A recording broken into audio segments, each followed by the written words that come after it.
We are watching a friendship disintegrate in real time, and it is arguably the most compelling psychological thriller currently playing out on Friday Night SmackDown. For months, fans have been waiting for the other shoe to drop between Alexa Bliss and Charlotte Flair. It is a pairing that was born out of convenience, cemented by victories, but is now being eroded by suspicion. The question is no longer if they will break up, but rather who is going to stab whom in the back first. The events of the January 16th edition of SmackDown didn't just hint at this inevitable collapse, they practically broadcasted it in neon lights. We witnessed a level of passive aggression and manipulation that suggests the Queen and the Goddess are operating on borrowed time. To fully understand the gravity of the tension we saw this week, you have to rewind to the incident that started the spiral. A few weeks ago, Alexa Bliss had a massive opportunity to fight for the United States Championship. It was the kind of match that could redefine her current run. But when the time came, her partner was nowhere to be found. Charlotte Flair, the woman who promised to have her back, called out sick. This left Alexa isolated, vulnerable, and ultimately a victim of a brutal 4-on-1 assault at the hands of Nia Jax, Lash Legend, and their associates. When you are left to get beaten down while your partner is sitting at home, that leaves a scar that doesn't heal with an ice pack. It breeds resentment. So, when Charlotte Flair finally strolled back into the arena on January 16th, the atmosphere was thick enough to cut with a knife. What was immediately striking was the contrast in their demeanor. Charlotte walked in with her usual regal confidence, seemingly happy, giddy, and completely unbothered by the chaos that occurred in her absence. It was almost as if she expected Alexa to just be happy she was back. But Alexa wasn't having it. She wasn't smiling, she wasn't giddy, she was bruised, she was angry, and she was rightfully suspicious. This wasn't the goddess looking for a hug, this was a woman looking for answers. The backstage confrontation that followed was a masterclass in gaslighting. Alexa didn't beat around the bush. She looked Charlotte dead in the eye and asked the question that everyone on social media had been asking.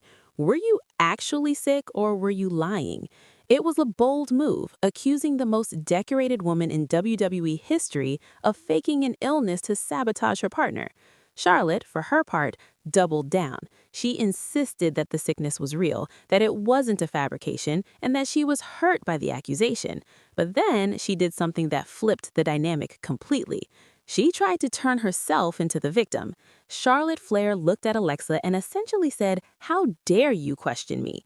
She tried to spin the narrative, claiming that Alexa was the selfish one for chasing singles gold without ensuring her partner was there to support her. Charlotte then dropped a line that was meant to end the argument, but only exposed the cracks further. She claimed that she has passed up so many title opportunities just to put their team first. She painted herself as the martyr of the relationship, the selfless leader who has sacrificed her own glory for the sake of the tag team unit. It was a classic manipulation tactic. When accused of a crime, accuse the accuser of something worse. However, Alexa Bliss is not a rookie, and she is certainly not stupid. She didn't just accept Charlotte's revisionist history, she challenged it. She asked Charlotte to name a single specific example of a title opportunity she had turned down recently, and the silence was deafening. Charlotte couldn't name one. She couldn't point to a contract she ripped up or a match she declined, and that is because, as Alexa pointed out, there were no opportunities to turn down. Charlotte hasn't been rejecting title shots. She simply hasn't been offered them. This moment was crucial because it exposed a white lie that Charlotte is using to maintain control. It revealed that Charlotte's ego is bruising just as much as Alexa's body. Charlotte Flair is used to being the center of the universe, the main character of the division. Right now, she isn't. And instead of admitting that she's in a lull, she's pretending that she's stepping back voluntarily. Alexa catching her in this lie changes everything. It confirms that Charlotte is performing a role, pretending to be the supportive friend, while secretly harboring resentment over her lack of spotlight. When you see Alexa giving Charlotte that side eye, it's not just annoyance, it's the realization that she's standing next to a liar. But just when you think you have the dynamic figured out, Charlotte is the villain, Alexa is the victim, the story throws a wrench in the gears in the form of Nia Jax. Nia, along with Lash Legend, entered the scene to do what heels do best, stir the pot. But the most dangerous kind of villain is the one who tells the truth. Nia Jax looked at Charlotte and gave her a warning that we should all probably listen to. She reminded Charlotte that Alexa has a pattern. She warned her that Alexa plays the victim, makes you feel guilty, and then waits for the perfect moment to strike. Charlotte, in her arrogance, dismissed Nia completely. She refused to listen to a word she said, treating it as jealousy from a rival. But as viewers, we need to take a step back and look at the history books, because Nia Jax is arguably the only person in this segment who was speaking facts. We're also focused on Charlotte Flair potentially turning heel because she's the queen and betrayal is in her nature. But if you look at the track record of Alexa Bliss, she is statistically the most dangerous friend you can have in the WWE. Let's look at the evidence. Nia isn't just speaking out of bitterness, she is speaking from experience. When Alexa Bliss first came to the main roster, she and Nia were inseparable. They were best friends. They traveled together, they posted on Instagram together, and they dominated the division together. And how did that end? It didn't end with a drift apart. It ended with Alexa being caught on a hidden camera, mocking Nia, body-shaming her, and admitting that she was just using her as a bodyguard.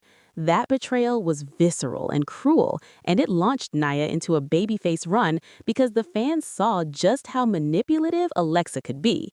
But it didn't stop there. Then she moved on to Nikki Cross. At the start of that relationship, it was clear manipulation. Alexa was the popular girl, and Nikki was the desperate outcast who just wanted a friend. Alexa used Nikki to win matches, to take bumps, and to do her dirty work. And while that relationship had its ups and downs, the foundation was built on Alexa exploiting Nikki's loyalty. Then came the most chilling example, Bray Wyatt. The Fiend storyline was one of the most complex in WWE history, and Alexa Bliss was the only person Bray ever let into his Firefly funhouse. He gave her his secrets, he gave her his power, and he trusted her implicitly. And what did he get in return? On WrestleMania 37, on the grandest stage of them all, Alexa Bliss didn't just leave him, she distracted him, costing him the match and effectively ending the Fiend. She sat atop the box, black goo dripping down her face, having usurped his power for herself. That is a level of betrayal that goes beyond wrestling politics. That was supernatural backstabbing. Even recently, we saw her turn on Bianca Belair. They were allies, fighting side by side against Damage Control until the Uncle Howdy symbol started appearing and Alexa's demeanor shifted. She smashed the vase over Bianca's head and ruthlessly attacked her. The pattern is undeniable. Alexa lures you in, makes you feel like you are a team, and then, inevitably, she destroys you. So while Charlotte Flair is looking shady with her fake sickness and her gaslighting, we might be looking at the wrong villain. Charlotte might be thinking she's playing Alexa, but history suggests that Alexa is simply waiting for Charlotte to lower her guard so she can strike. Despite all this bubbling tension and historical baggage, the two managed to coexist in the ring later that night. They faced Julia and Kiana James, a formidable team in their own right, and somehow they won. The finish even saw Alexa Bliss saving Charlotte, picking up the win for the team while simultaneously protecting her partner. On the surface, this win looks like reconciliation. It looks like they put their differences aside to get the job done. But in the context of this story, that win is just a band-aid on a bullet hole. It delays the explosion, it doesn't prevent it. This victory sets up a massive high-stakes encounter for next week. Alexa and Charlotte will team up again to face the winners of the other bracket, Julia and Kiana James getting a rematch, or more likely, the powerhouse duo of Nia Jax and Lash Legend. The stipulation is huge. The winner gets placed in line for a future shot at the women's tag team titles. Technically, Liv Morgan and Roxanne Perez are the #1 contenders, but this match determines who is next in the queue. This brings us to a fascinating narrative dilemma. Can we really see Alexa and Charlotte winning this opportunity?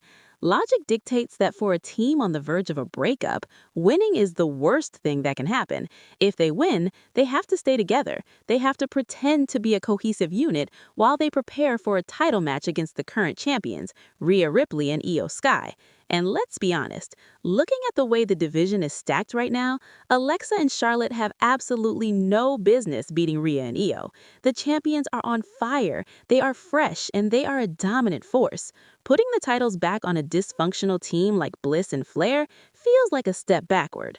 In fact, the best thing for this storyline might be a crushing loss next week. We are in the planting seeds phase of the breakup. We have the suspicion, we have the lies, and we have the outside agitators. What we need now is the catalyst for the explosion. A loss next week provides exactly that. If they lose a high-stakes match, the finger-pointing begins. Charlotte can blame Alexa for being distracted by her conspiracies. Alexa can blame Charlotte for not being 100% after her sickness.